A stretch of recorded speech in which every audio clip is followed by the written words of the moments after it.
vir die musiekleier op Psalm van David by die Here skuil ek.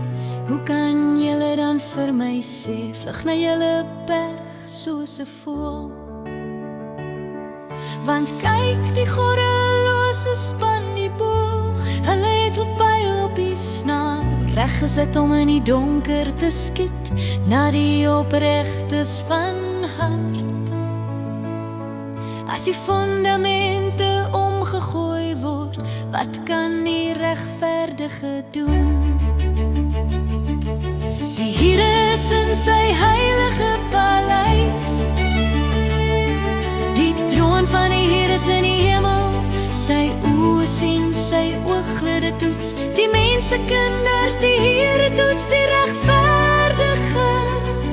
Maar sy siel haat die goddelose en die wat geweld lief het.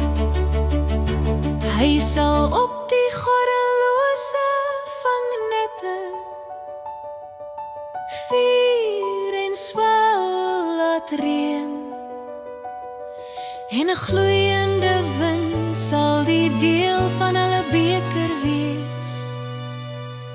Want die Here is regverdig, hy het geregtighede lief, die opregtes sal sy aangesig sien.